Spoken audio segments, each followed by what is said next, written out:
Well, good morning, everybody. It's Tom Christie back in the painting studio, and this will be a short kind of project feature video. I wanted to feature this palm frond diving Drake Surf Scoter palm frond sculpture that I put together, wood carving, but it uses the body is a date palm stem, and I'll show you what that looks like. But this is a category of carving that was created, I believe, in California because some of the old-time decoy makers used palm frond stems as decoy bodies because the material is super lightweight. It has a hard shell on the outside, so it kind of lends itself well to a decoy and to flotation as long as you seal it up well. And some of the California shows, particularly Bob Sutton in the San Diego show, created a category for palm frond carving, and that migrated over time to two categories of palm frond carving, one for decoys proper and one for something more like this, which is no holds barred decorative palm frond carving.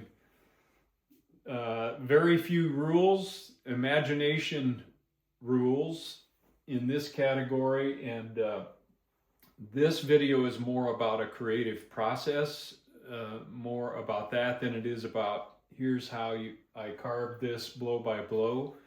I did do a feature on the Drake's head quite a while ago when I was putting this together, but I wanted to kind of complete the loop on that today, show you.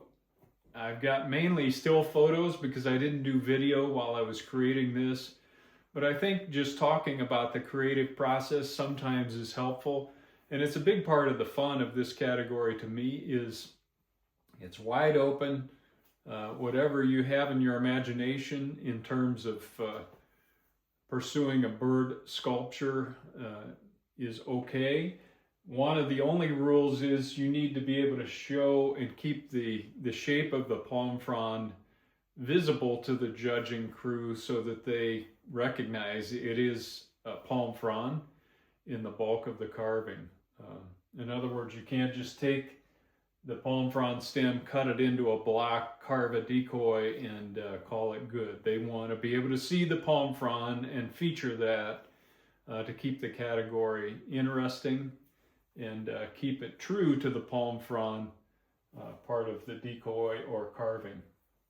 So this particular carving I had thought about for a while. I always look for a graceful shape to kind of complement that palm frond curvature, and again we'll look at some still photos of that. As I was beginning the process, I thought about rather than have a flying bird or a bird sitting, how about a diving bird? I had done a red-breasted merganser diver once before without a lot of this associated with it, and I thought that would be interesting to have a sculpture of a surf scoter. I picked a surf scoter because they do dive for their food a lot.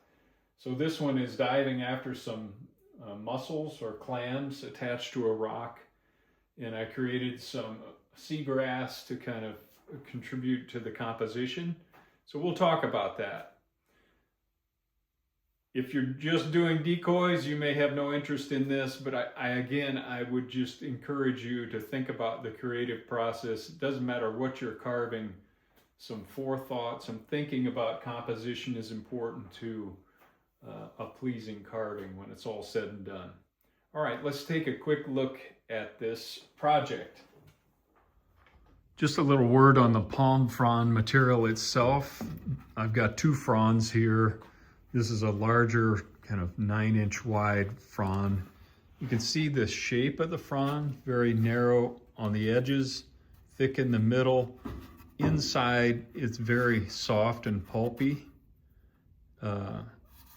Even lighter than balsa wood, I would say. And then outside is this hard shell that makes for a nice surface. The palm fronds then are thick towards the trunk side, and then this goes out to the stem or the branch where the palm itself is going to be. You can tell I'm not much of a palm frond scientist. I probably don't have my terminology right, but as this gets more and more narrow, this gets more dense. So this end of the frond gets very hard. And this is just a smaller frond. You can see they're very, hopefully you can see it's very lightweight. And let me just get a weight on this frond just to give you a feel for that. This frond is right at 1 pound. So a good size decoy body for a smaller duck, but you can see it's very lightweight material. So this is what you have to start out with. Different sizes, different shapes, different fronds have different length of stems. Some of them get very long out here. It can be nice and graceful. Narrow end to the frond. You can see there's a natural curvature in all of the fronds, and then that very characteristic shape. And when you're doing the category, they want you to maintain the bulk of the shape of the frond so that you don't lose the character of the frond, and you make that part of your composition. Now just a couple of still photos as I was conceptualizing this. You can see I've cut the head out of Tupelo, and I've temporarily attached that to the body, put a little twist in the head to make it more interesting. And then I'm pondering the diving position here. You can see I've cut the frond in the shape to show a few wings out the tail, and just starting to conceptualize. And I got the idea of having this diving frond, and so I've used a 3/16 inch steel rod and drilled that through the head and well into the body, so there's good firm attachment point there when I assemble the decoy. And I'm using the vise here just to look at different angles to get a pleasing angle on the composition as this bird dives after some clams or mussels on the bottom. So this is the type of conceptualization that really helps the composition early on. Now just a few video views from carving of the head. And as I had mentioned before, I put a whole video series together on carving this particular head. These are just some snippets from that, just to give you a feel for carving the Tupelo and getting the head shaped up. So then I can put that back on the body and take a look at composition again. Here's just the roughed out head starting to take a little life. Back to put some more detail on the bird and really finish the carving of the head here. Got the eyes installed.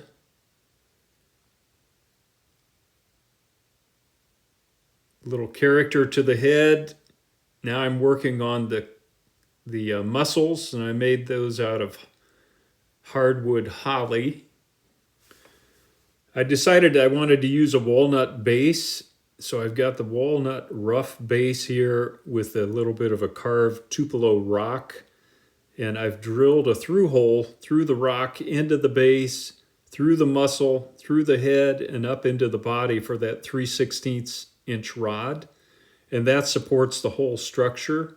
And because the palm frond body is so light, I can pull this off without too much concern for the strength of the assembly. So just a little farther along, and the composition is starting to come together. Now I want to work on the feet. I wanted these feet to be in a wide open swimming position as the surf scoter is pushing his way down through the water. So I made patterns for the feet. I cut them out of Tupelo, and then you can see I've installed wire reinforcement. This is wire from yard signs, yard flags for sprinkler systems and things like that to mark them out. And I put them in critical spots because I wanted these feet to be really sturdy. I knew I was going to have to carry this bird around, ship it around. I didn't want it to be fragile. So I strengthened each of these right out to the nail on the tip of each of the toes, and actually made the nail out of this steel. Carved those into shape so that both feet are very sturdy. And now I can install those in the carving. So I've got that done here, and you can see the position. I played with the position of the feet to make sure they angled out so they'd be accurate. You can also see here I've used Bondo to hide the neck seam. So things are starting to come together. I've carved additional muscles, and I played with different angles on the muscles, and I looked at reference pictures, and it looked like they were fairly random. So the one in his mouth is the one that the rod is going through. The others are just grouped around there so that I could disassemble this for shipping. And the whole rod comes out of the rock and base. And so the base is separate from the carving when I need to ship the bird around or pack it up. Then I wanted to add this seagrass to kind of finish the look of the composition and convey that there's water involved here. So I used tin snips and some thin gauge aluminum and cut these shapes out, and spent quite a bit of time playing with the shape of these so that they really help convey a sense of motion. And I think it turned out to be very successful. This is a little closer view of that assembly, and you can see I have the base shaped up and finished now. Just another side view, and I looked at that seagrass from all angles. And here's just a view of the finished bird. I don't have any video of the painting of the bird, but was very pleased with the way things turned out. This gives you another angle on the bird from the underside, and this will be a good shot of the splayed out feet as they're pushing down through the water. It's another view of the finished bird. And then I took this to the Ohio Decoy Show, and it won Best of Show in the Decorative Palm Frond category in Ohio. Was thrilled by that result. And I also took it to the World Carving Championships, and it won Best of Show in the Palm Frond category there as well.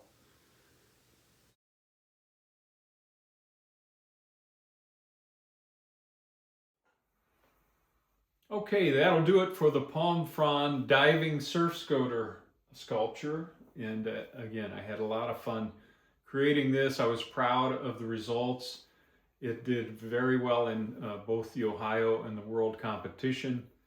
Very pleasing, and now it's going to a private collection. Until next time, Tom Christie signing out. Good carving to you. Have fun out there. Enjoy creating.